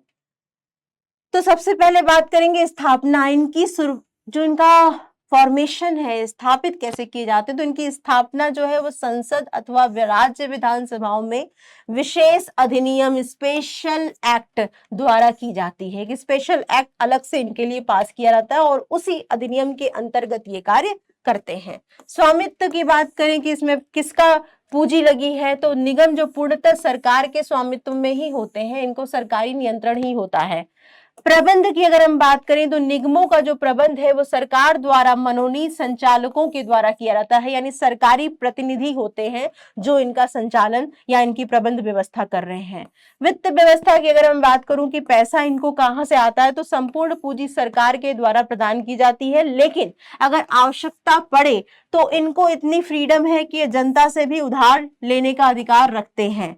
अगर हम नियुक्तियों की बात करें कि इनके कर्मचारी क्या है, तो इनके कर्मचारियों की नियुक्ति इनके एवं जो पारिश्रमिक है, उनका जो रेमरेशन है, वो निगम यानी कॉर्पोरेशन के स्वयं के नियम के अनुसार होता है। ठीक है। और जो सेवा शर्तें होती हैं, जो भी कंडीशंस होती हैं, वो संचालक मंडल द्वारा निश्चित की जाती हैं इनके। तो निगम के जो कर्मचारी होते हैं वो विभागीय उपक्रमों की तरह सरकारी कर्मचारी नहीं होते हैं बेटा, उसकी भांति ये पूर्णतः सरकारी कर्मचारी नहीं होते हैं। यानी हम LIC में काम करने वाले, GIC में काम करने वाले, FCI में काम करने वाले व्यक्तियों को पूरी तरह से सरकारी कर्मचारी नहीं कह सकते हैं, क्योंकि ये अधिनियम के अधीन कार्य कर रहे होते हैं और वो जो इनका अलग से बोर्ड होता है वही सेवा शर्तें बनाता है। इसके बाद अगर बात करें और ज्यादा विशेषताओं की, तो पृथक वैधानिक अस्तित्व इनका होता है, क्योंकि विधान के द्वारा एक स्पेशल एक्ट पास करके इनकी स्थापना की गई है, तो इनका सरकार से अलग वैधानिक अस्तित्व होता है। अर्थात ये अपने नाम से क्या कर सकते हैं, संपत्ति खरीद सकते हैं, अन्य पक्षकारों के साथ अनुबंध या कॉन्ट्रैक्ट अपने नाम पर कर सकते हैं, इन पर मुकदमा किया जा सकता है और ये भी मुकदमा कर सकते हैं। ठीक है। प्रशासनिक स्वतंत्रता की बात अगर मैं करूं, क्या इनको अपना कार्य अपने तरीके से करने का हक होता है, तो निगमों में किसी तरह का राजनीतिक हस्तक्षेप नहीं होता है, ऐसा लिखा गया है, ऑन पेपर है ऐसा, लेकिन होता है क्योंकि ये सरकारी उपक्रम है। तो अधिनियमों के द्वारा इन्हें जो शक्तियां प्राप्त होती हैं उनका प्रयोग करने में ये पूरी तरह से क्या है, स्वतंत्र होते हैं। अगर मैं तुलना करूं, कंपेयर करूं, तो विभागीय उपक्रम की तुलना में इनमें थोड़ी ज्यादा फ्रीडम या स्वतंत्रता होती है अपने तरीके से कार्य करने की। ठीक है। इसके बाद देखो बेटा, सार्वजनिक निगम या पब्लिक कॉर्पोरेशन जो है उसका लाभ क्या है। संचालन में स्वतंत्रता, कहीं ना कहीं बोर्ड ऑफ डायरेक्टर्स या जो संचालक मंडल है इनके, उनमें सरकारी हस्तक्षेप कम होने की वजह से हम ये कह सकते हैं कि इनमें कहीं ना कहीं अपने तरीके से कार्य करने की स्वतंत्रता पाई जा रही है। इसके बाद शीघ्र निर्णय, क्योंकि सरकारी हस्तक्षेप कम है तो निर्णय भी जल्दी लिए जा सकते हैं। उसके बाद कुशल प्रबंध, क्योंकि इनका जो संचालक मंडल है वो काफी हद तक सरकार द्वारा श्रमिकों व उपभोक्ताओं के प्रतिनिधियों के अतिरिक्त पेशेवर प्रबंधक को भी मनोनीत किया जाता है इनके कार्यों को या संचालन को देखने के लिए। इसके अतिरिक्त कर्मचारियों को पर्याप्त पारिश्रमिक भी मिलता है, व अन्य सुविधाएं भी प्रदान की जाती हैं, जिसके परिणाम स्वरूप क्या होता है, जो प्रबंध होता है वो कुशल हो जाता है, वो ज्यादा अच्छा कार्य करना चाहेंगे क्योंकि उनको पर्याप्त पारिश्रमिक मिल रहा है और अन्य सुविधाएं भी दी जा रही है। इनमें काम करने वाले जो बोर्ड ऑफ डायरेक्टर हैं, जो मुख्य पदों पर कार्य कर रहे हैं, वो पेशेवर भी होते हैं, वो प्रबंधक जो है वो प्रबंधन कुशलता को भी रखते हैं। तो इस तरह से यहाँ पर कुशल प्रबंध ज्यादा देखने को मिलता है, जो कि विभागीय उपक्रम में नहीं था। इसके बाद समाज सेवा, क्योंकि ये भाई क्या है, ये भी एक प्रकार के सार्वजनिक उपक्रम है जिसमें सरकार का पैसा लग रहा है, सरकार का नियंत्रण है। तो ये इनका जो भी मुख्य उद्देश्य होगा वो क्या होगा, समाज सेवा होगा। ठीक है, लाभ इनका जो होगा वो सेकेंडरी यानी गौड़ उद्देश्य होगा। इसके बाद समाज के हितों की सुरक्षा, क्योंकि भाई कहीं ना कहीं सरकार पैसा दे रही है और सरकार हमसे करों का भार लेकर के, कर लगा करके ही तो अपनी आय द्वारा इनको स्थापित कर रही है या इनमें पूंजी लगा रही है। तो समाज सेवा करना भी इनका मुख्य उद्देश्य होता है। निगम अपनी गतिविधियों के लिए संसद या राज्य विधानसभा के प्रति जवाबदेह होते हैं। ठीक है, जवाबदेही से बचने के लिए निगम जनता के धन का अधिकतम सदुपयोग करने के लिए तैयार रहते हैं और परिणाम स्वरूप क्या होता है, समाज के हित को सुरक्षित रखते हैं। समाज के लिए कार्य करना इनको जरूरी भी बन जाएगा क्योंकि समाज या सरकार इन पर नियंत्रण रखती है।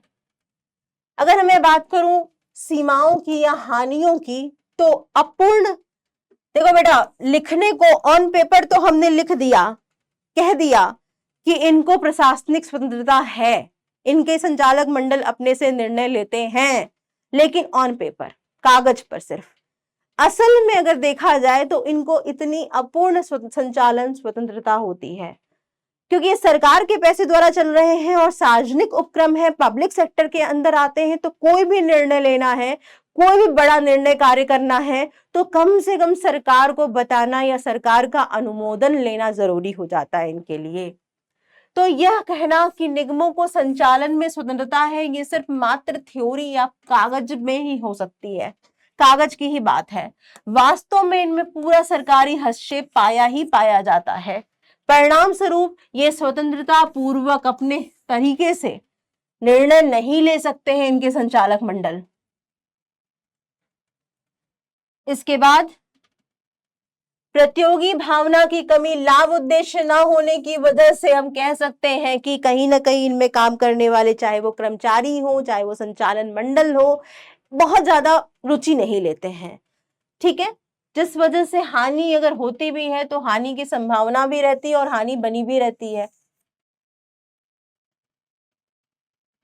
सेवा उद्देश्य को अनदेखा कर देना, कभी कभी व्यक्तिगत हित सर्वोपरि हो जाते हैं, व्यक्तिगत हितों में अधिक ध्यान रखने लगते हैं। संचालक मंडल जो है इसके सदस्य अपनी शक्तियों का उपयोग ना सामाजिक हित में ना करके दुरुपयोग करने लगते हैं और व्यक्तिगत हित को, अपने पर्सनल इंटरेस्ट को ज्यादा महत्व देने लगते हैं, जिससे कि सेवा का जो उद्देश्य है वो मात्र एक दिखावा रह जाता है। कौन कौन से ऐसे क्षेत्र हैं जहां पर सार्वजनिक निगम उपयोगी हो सकते हैं या जहां पर ज्यादा इनकी जरूरत है? तो देखो बेटा, जहां अधिक मात्रा में पूंजी की जरूरत हो, यानी सरकारी पूंजी के अलावा भी जहां पैसों की ज्यादा जरूरत हो, जनता से भी पूंजी ली जा सक रही है यहाँ पर, जहां सार्वजनिक हित को सर्वोपरि रखना हो। ठीक है, जैसे कि LIC जो जीवन बीमा करा रही है, हमारे जीवन की सुरक्षा प्रदान कर रही है, तो जहां पर सार्वजनिक हित को ज्यादा सर्वोपरि रखा जाए वहां पर सार्वजनिक निगम बनाए जा सकते हैं। अब हम बात करेंगे तीसरा प्रकार, तीसरा जो तरीका है सार्वजनिक क्षेत्र में, जो तीसरा प्रकार आता है वो है सरकारी कंपनी, गवर्नमेंट कंपनी। ठीक है, सरकारी कंपनी जो होती हैं उनका अभिप्राय है कि ऐसी कंपनी से जिसकी चुकता यानी पेड अप कैपिटल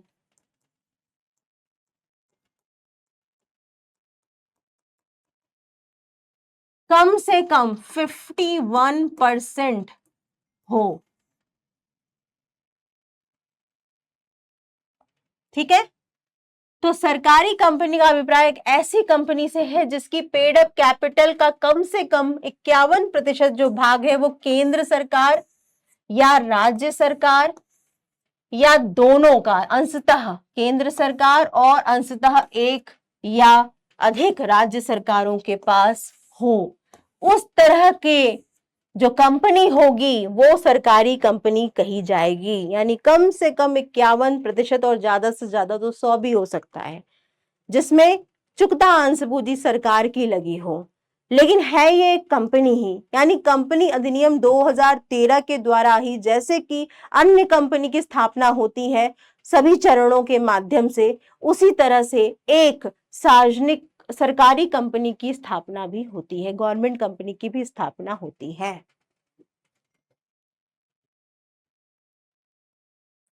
इस तरह सरकार उपक्रम में एक मुख्य अंशधारी बन जाती है तथा उपक्रम से संबंधित मंत्रालय अथवा कैबिनेट या राज्य के प्रमुख माध्यम से एक अंशधारी के समस्त अधिकारों का प्रयोग करती है।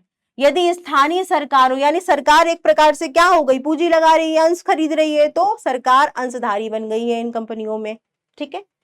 अथवा निगमों द्वारा अंश पूंजी का 51% या अधिक हिस्सा प्राप्त कर लिया जाए तो संबंधित उपक्रम को सरकारी कंपनी नहीं माना जाएगा। क्यों नहीं माना जाएगा? क्योंकि इनका पंजीकरण भारतीय कंपनी अधिनियम 2013 के अंतर्गत होता है। कोई सार्वजनिक निगम है, पब्लिक कॉर्पोरेशन है, जो कि अधिनियम स्पेशल एक्ट ऑफ पार्लियामेंट में पास करके जिसको बनाया गया, एक अधिनियम के अंतर्गत वो कार्य कर रही है। अगर सार्वजनिक निगम में 51% से ज्यादा भाग अगर सरकार का लग गया तो उसको सरकारी कंपनी नहीं कहेंगे, क्योंकि सरकारी कंपनी जो है वो कंपनी अधिनियम 2013 के अधीन कार्य कर रही होती है, उसके द्वारा पंजीकृत होती है, ठीक है। भारत में मुख्य सरकारी कंपनी के अगर हम उदाहरण की बात करें तो कौन कौन से हैं? हिंदुस्तान मशीन टूल्स, ठीक है, national fertilisers limited, coal India limited, Hindustan aeronautics limited और भारत हेवी इलेक्ट्रिकल्स लिमिटेड, ठीक है। ये सब क्या है? ये प्रमुख, बहुत इंपॉर्टेंट नवरत्न भी हैं, ये सरकारी कंपनियां हैं जो कि सरकार का जिसमें पैसा लगा है। सरकारी कंपनियों की विशेषताएं या लक्षण की बात कर लेते हैं जल्दी से। स्थापना, इसका स्थापना कैसे होता है भाई? इनकी स्थापना निजी क्षेत्र की कंपनियों की भांति ही होती है, उसमें कोई अंतर नहीं होता। ये कंपनी अधिनियम 1956 जो कि पुराना वाला है, उसके प्रावधानों के अनुसार या जो भी बदलते हुए कंपनी अधिनियम है उनके अनुसार होती है। और यदि सरकार चाहे तो किसी प्रावधान के संबंध में इन्हें कुछ छूट भी दे सकती है, क्योंकि ये सरकारी कंपनी है, लेकिन यह छूट संसद द्वारा अधिकृत होनी चाहिए। इसके बाद स्वामित्व की अगर हम बात करें, इसका मालिक कौन होता है, ओनर कौन होता है, तो इनकी चुकता अंश पूंजी का कम से कम 51% भाग तो केंद्रीय सरकार अथवा राज्य सरकारों के या सरकार या सरकारों के अथवा अंशतः केंद्रीय या अंशतः एक या अधिक राज्य सरकारों के पास होता है। तो हम कह सकते हैं इनका स्वामित्व जो है वो सरकारी नियंत्रण में होगा, ये इसीलिए पब्लिक सेक्टर एंटरप्राइज है। इसमें ज्यादा पैसा सरकार का लगता है। प्रबंध की अगर हम बात करें कि इनका मैनेजमेंट या संचालन कौन लोग देखते हैं, तो इनका प्रबंध संचालक मंडल, बोर्ड ऑफ डायरेक्टर देखते हैं, जिसमें सरकार की स्वामित्व में अधिकतम भागीदारी होने के कारण अधिक संचालक मंडल जो है वो सरकार के द्वारा नियुक्त किए जाते हैं। यानी ज्यादा से ज्यादा संचालन मंडल है वो क्या होगा? वो सरकार के द्वारा सरकारी व्यक्ति होंगे। परंतु निजी व्यक्ति भी संचालक हो सकते हैं, क्योंकि निजी व्यक्तियों ने भी इसमें पैसा लगाया होता है। वित्त की व्यवस्था की बात करें, इनका पैसा कहां से आता है? ये कंपनियां सरकार व जनता दोनों से वित्त प्राप्त करती हैं बेटा। ये सरकार से भी अंश सरकार को भी में खरीदते हैं और जो नॉर्मल जनता है उनसे भी ये उधार या ऋण लेती हैं, अंशों को उनको भी इशू या जारी करती हैं। इसके बाद अगर हम नियुक्तियों की बात करें, क्या इनके कर्मचारी या इनकी जो नियुक्तियां भर्तियां होती हैं वो किस तरह से होती हैं? इन कंपनियों में नियुक्तियां प्रत्येक कंपनी द्वारा स्वयं की सेवा शर्तें, अपना इनका कंडीशन होता है, रिक्रूटमेंट बोर्ड होता है, भर्तियां बोर्ड होता है, उसके अधीन की जाती हैं। इनके कर्मचारी विभागीय उपक्रमों की भांति सरकारी कर्मचारी बेटा नहीं होते हैं, क्योंकि इनका खुद का अपना एक बोर्ड होता है, अपना इनका सेवा शर्तें होती हैं। तो इनके कर्मचारी, इनमें काम करने वाले जो वर्कर हैं वो सरकारी कर्मचारी नहीं कहे जाते हैं। पृथक वैधानिक अस्तित्व, बिल्कुल, क्योंकि ये पंजीकृत संस्था हो जाती है, गवर्नमेंट रजिस्टर्ड बॉडी हो जाती है, जो कि कंपनी अधिनियम के अनुसार चल रही है। तो इनका अपना खुद का एक नाम है और ये अपने नाम से संपत्ति खरीद सकती हैं, अन्य पक्षकारों के साथ अनुबंध कर सकती हैं, मुकदमा कर सकती हैं, इन पर मुकदमा किया जा सकता है। तो पृथक वैधानिक अस्तित्व पाया जाता है। प्रशासनिक स्वतंत्रता की बात करें, क्या इन्हें अपने कार्यों को अपने तरीके से करने का अधिकार होता है इनके संचालन मंडल को? तो अगर मैं तुलना करूं तो हाँ, विभागीय उपक्रम की तुलना में इनमें ज्यादा स्वतंत्रता पाई जाती है, या सार्वजनिक निगम की तुलना में भी इनमें ज्यादा स्वतंत्रता पाई जाती है, क्योंकि ये कंपनी की तरह कार्य कर रहे हैं। तो प्रशासनिक स्वतंत्रता बाकी दो की तुलना में इनमें ज्यादा होती है। सरकारी कंपनियों के लाभ क्या है? देखो बेटा, सबसे बड़ा लाभ तो सरल स्थापना, बहुत आसानी से इनको स्थापित किया जा सकता है, क्योंकि इनके लिए कोई अलग से विशेष अधिनियम को पास कराने की आवश्यकता नहीं है। कंपनी अधिनियम 2013 जो है उसी के प्रावधानों के अधीन ये कार्य कर रही होती है, तो इनकी स्थापना बाकी अन्यों की तुलना में आसान है। इसके बाद संचालन में स्वतंत्रता, कहने को ऑन पेपर तो हम ये जरूर कह सकते हैं कि हाँ, इनका संचालक मंडल जो है वो विभागीय उपक्रमों की तुलना में अधिक स्वतंत्र तरीके से अपना कार्य, अपने निर्णय ले सकते हैं। इसके बाद लोकशीलता, क्योंकि भाई अगर संचालन मंडल को अपना निर्णय लेने का अधिकार है, अपने कुछ त्वरित निर्णय ले सकता है, तो निर्णय में परिवर्तन भी कर सकता है। तो लोकशीलता यानी फ्लेक्सिबिलिटी यहाँ पर पाई जाती है। शीघ्र निर्णय, क्योंकि कहीं ना कहीं प्रशासनिक स्वतंत्रता है, संचालन मंडल के पास ये कुछ अधिकार है कि निर्णय अपने से ले सकते हैं, तो यहां पर हम ये पाते हैं कि शीघ्र निर्णय हो जाता है। ठीक है, ऑन पेपर ही सारी चीजें हैं, ये भी याद रखिए। इसके बाद सरल वित्त व्यवस्था, क्योंकि इन्हें अपना वित्त प्राप्त करने के लिए सरकारी अंश तो इनको मिल ही रहे हैं, सरकार इनको पैसा दे ही रही है, प्लस साथ ही साथ ये क्या कर रहे हैं, जनता से भी ऋण ले रहे हैं, जनता से भी पूंजी ले रहे हैं। तो ये अपनी वित्तीय आवश्यकता को पूरा करने के लिए सरकार पर निर्भर रहने की इनको आवश्यकता नहीं है, चाहे तो ये जनता से पूंजी अथवा ऋण के रूप में वित्त ले सकते हैं। इसके बाद निजी भागीदारी का इनको लाभ मिलता है भाई, क्योंकि निजी जनता या निजी उद्योगपति भी इसमें पैसा लगाते हैं, इससे इनको काफी हद तक पेशेवर प्रबंधक भी मिल जाते हैं। ठीक है, संचालक मंडल में भी वो सम्मिलित होते हैं कुछ ऐसे निजी व्यक्ति जिनकी अपनी एक विशेषज्ञता होती है, उसका ये लाभ उठा सकते हैं। सरकारी कंपनियों की सीमाएं अगर हम बात करें कि क्या हानियां हैं, तो बेटा वही सारी हानियां इनमें भी हैं जो कि आप लोगों ने देखा था विभागीय उपक्रम में और आपने पाया था सार्वजनिक निगम में। कहने को खाली ऑन पेपर इनको संचालन स्वतंत्रता है, अपूर्ण तरीके से अगर मैं बोलूं कि इनमें पूर्ण तरीके से संचालन स्वतंत्रता नहीं पाई जाती है। ठीक है, तो सरकारी कंपनियों के संचालक मंडल में अधिकांश संचालक मंडल सरकार द्वारा मनोनीत किए जाते हैं बेटा। तो सरकार के द्वारा मनोनीत व्यक्ति हैं, यानी सरकार के लिए कार्य करेंगे, तो ये लोग विभिन्न सरकारी मंत्रालयों से लिए जाते हैं और विभिन्न मंत्रालय अपने प्रतिनिधियों के माध्यम से कंपनी के संचालन में हस्तक्षेप करते हैं। सरकारी हस्तक्षेप इनमें पाया ही पाया जाता है।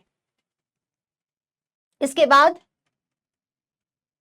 नीतियों में स्थायित्व नहीं है भाई, अगर सरकार बदल गई तो फिर सरकार के द्वारा मनोनीत जो व्यक्ति संचालन मंडल देख रहे थे उनका भी ट्रांसफर कर दिया जाता है।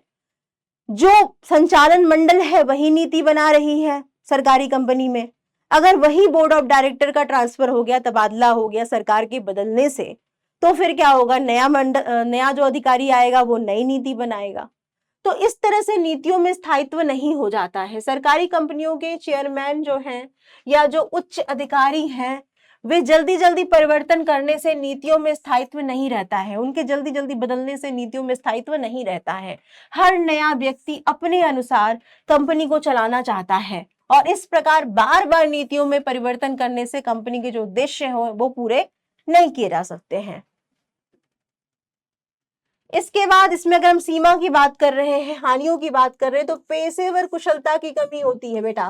कहने को तो हमने ये कह दिया कि संचालन मंडल जो है वो व्यक्तियों के द्वारा चलाया जा रहा है, लेकिन उसमें व्यक्ति कौन है, वो सरकार के द्वारा मनोनीत सदस्य ज्यादा होते हैं, वो अधिकारी ज्यादा होते हैं जो सरकारी अधिकारी हैं, तो कहीं ना कहीं वो बहुत ज्यादा कुशल नहीं होते हैं, बहुत ज्यादा पेशेवर नहीं होते हैं, जिस वजह से पेशेवर कुशलता की कमी भी पाई जाती है। एक तरफ हम ये कह रहे हैं कि हाँ पेशेवर कुशलता है, प्रबंध है, क्योंकि निजी व्यक्ति भी है, लेकिन आप ये भी तो देखिए कि सरकार का पैसा ज्यादा लगा है तो सरकार के द्वारा जो मनोनीत व्यक्ति है उनकी संख्या ज्यादा होगी, और वो जरूरी नहीं है कि वो पेशेवर प्रबंधक हो, वो अपने फील्ड में एक्सपर्ट हो सकते हैं, लेकिन वो प्रबंध कौशल योग्यता में एक्सपर्ट हो ये जरूरी नहीं होता है।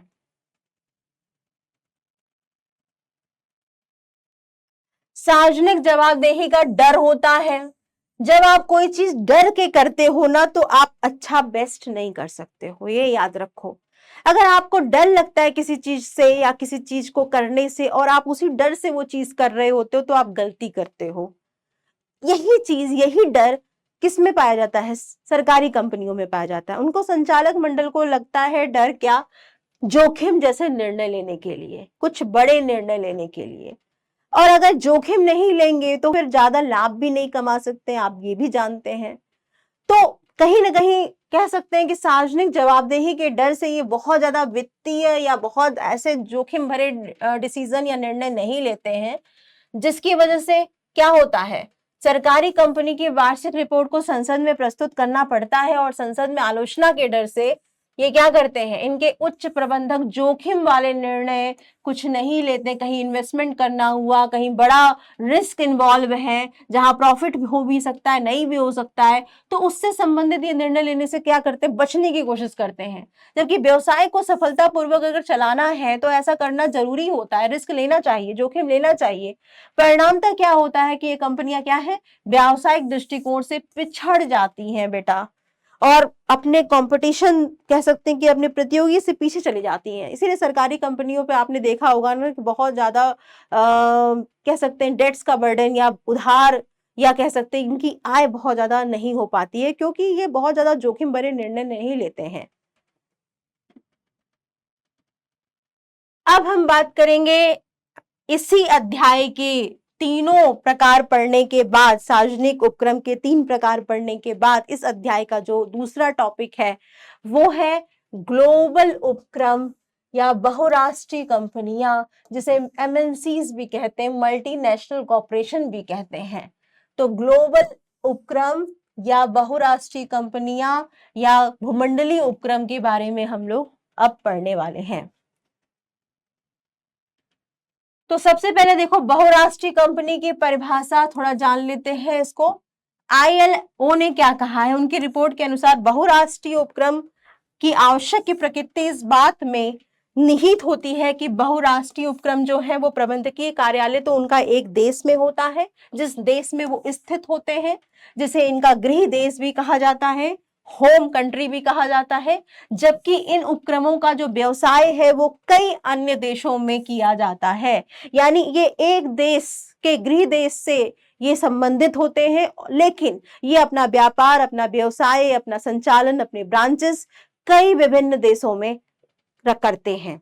ठीक है, तो अगर हम बात करें आईबीएम वर्ल्ड ट्रेड कॉर्पोरेशन के अध्यक्ष की, तो उनके अनुसार क्या कहा गया है बहुराष्ट्रीय कंपनियों को, एमएनसीज को, बहुराष्ट्रीय निगम वह है जो अनेक देशों में अपनी गतिविधियां चलाता है और उन देशों में अनुसंधान, विकास एवं निर्माण भी करता है जिन देशों में इनकी गतिविधियां चल रही हैं, और जिसका बहुराष्ट्रीय प्रबंध होता है, जो कई राष्ट्र में प्रबंध देख रहा होता है और जिस पर बहुराष्ट्रीय स्वामित्व होता है, वो कई राष्ट्रों में, कई देशों में अपना नियंत्रण कर रहा है, अपने ब्रांचेस खोल रहा है, अपने उपक्रम खोल रहा है। ऐसा कंपनी, ऐसी कंपनी को हम लोग एमएनसीज कहते हैं।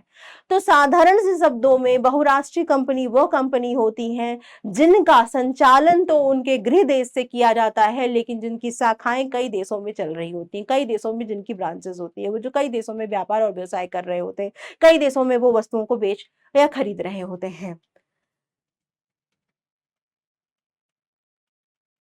इनकी विशेषताएं देख लेते हैं, क्या विशेषताएं हैं। केंद्रीय प्रबंध, बेटा जैसा कि मैंने बोला कि इनका हेड ऑफिस जो होता है इनके होम कंट्री में होता है, इनका जहां की ये मेन है, जहां की ये उत्पन्न हुई है, वहां पर इनका क्या होता है, हेडक्वार्टर होता है, वहां पर इनका केंद्रीय प्रबंध होता है। इसी केंद्रीय प्रबंध से जितने अन्य देशों में इनकी शाखाएं हैं, अन्य देशों में जितने भी इनके व्यापार और व्यवसाय चल रहे हैं, उनको उसी केंद्रीय प्रबंध से क्या किया जाता है, निर्देशित किया जाता है, कंट्रोल्ड किया जाता है, नियंत्रित किया जाता है। तो एक बहुराष्ट्रीय कंपनी का मुख्य कार्यालय अपने गृह देश में होता है, ठीक है।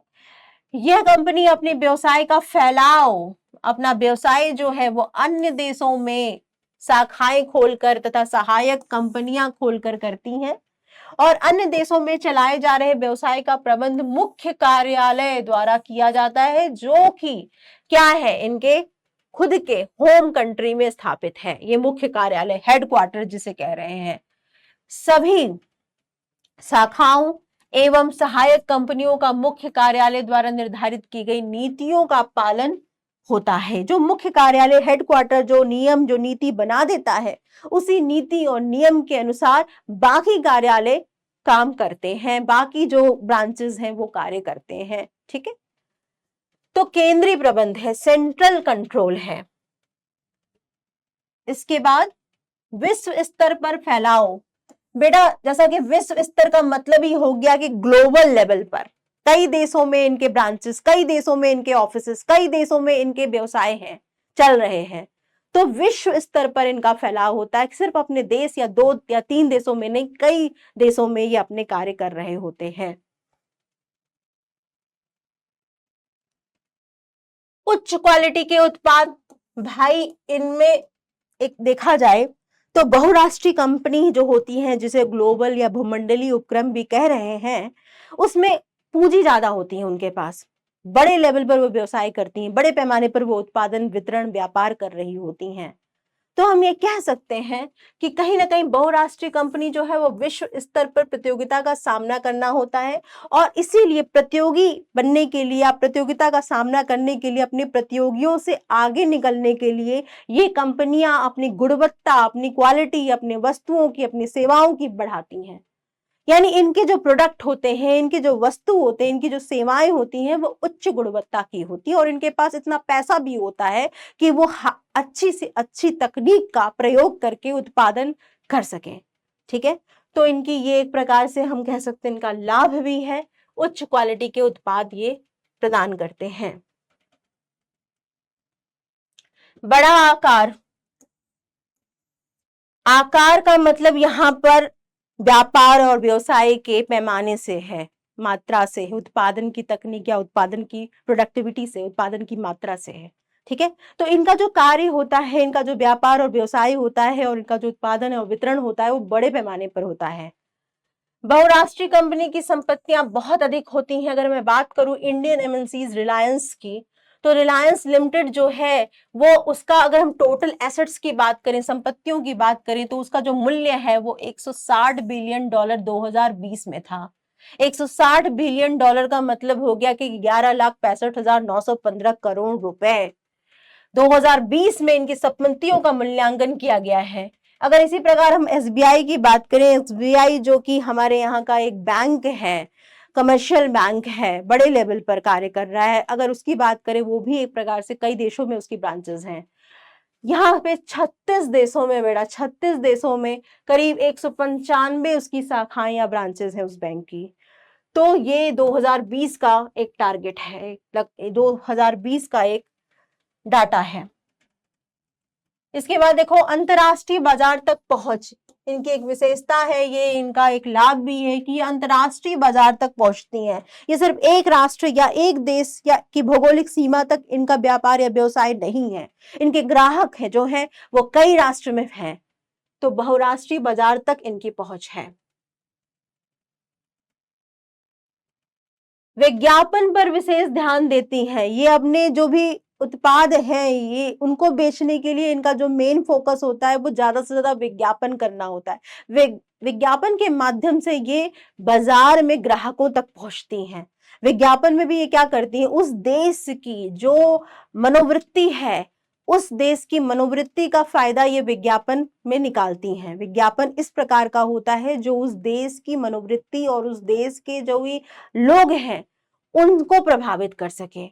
जैसे अगर मैं बात करूं तो कोई मान लीजिए कि विदेशी कंपनी कोई है, अगर उसको इंडियन मार्केट में इंडियन ग्राहक को सामान बेचना है, तो वो इंडियन जो भी स्टार हैं या इंडियन जो भी कह सकते हैं कि बड़े-बड़े लोग हैं, जैसे कि मान लो क्रिकेट की बात करूँ मैं, क्रिकेटर्स की बात करूँ मैं, तो विराट कोहली हो गए, धोनी हो गए।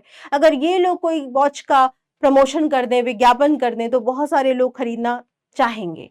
तो ये उन पब्लिसिटी स्टंट का फ़ायदा उठाती हैं, उन ज़्यादा लोगों को अट्रैक्ट करती हैं जिनका कि उस देश में ज़्यादा से ज़्यादा असर होता है, ठीक है? तो विज्ञापन पर विशेष ध्यान दे करके किसी विशेष देश में अपने वस्तुओं और उत्पादों को आसानी से बेचती हैं।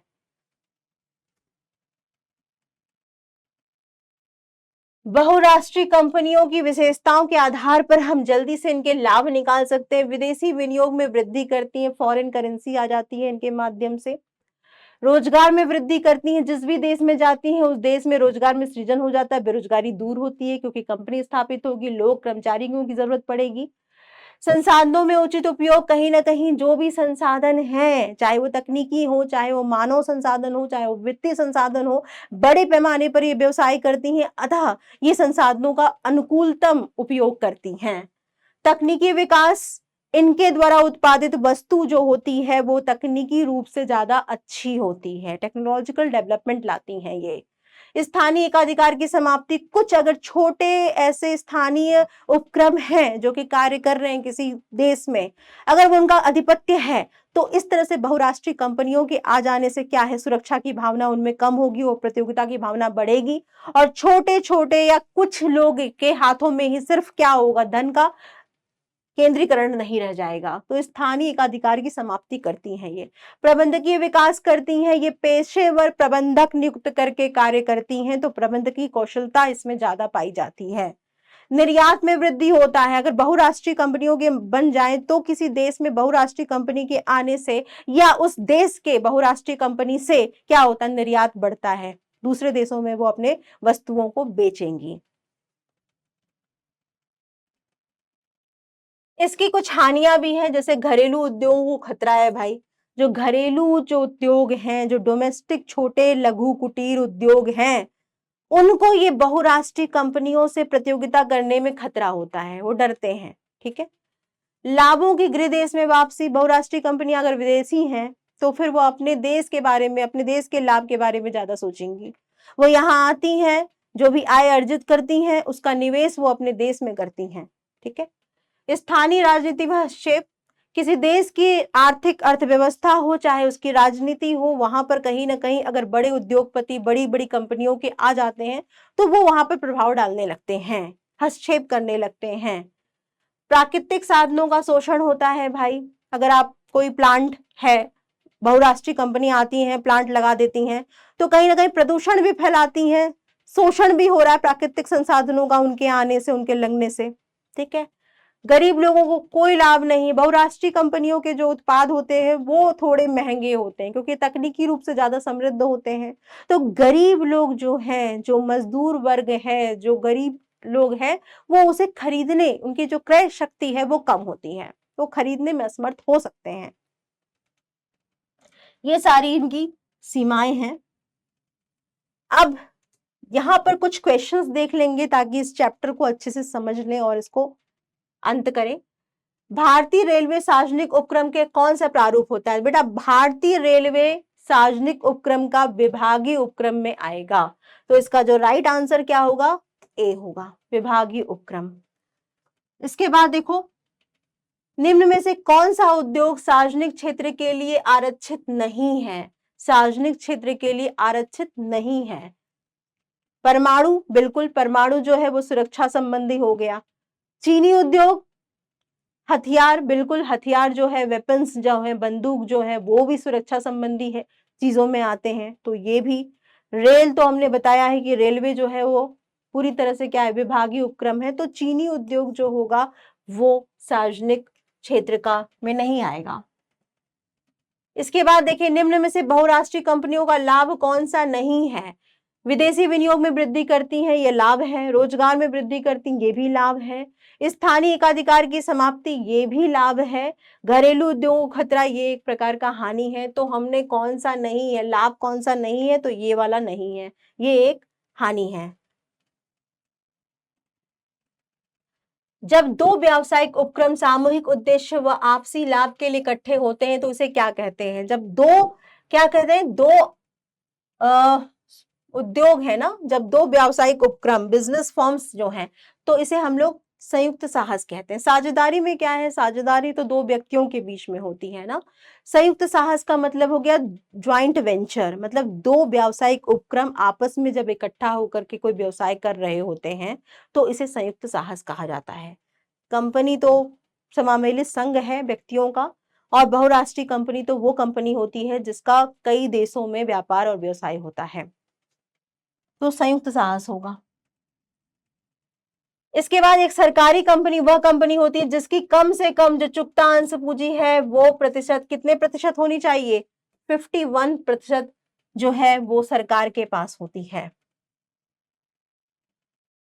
तो यहां पर हम लोग इस पूरे चैप्टर को खत्म करते हैं।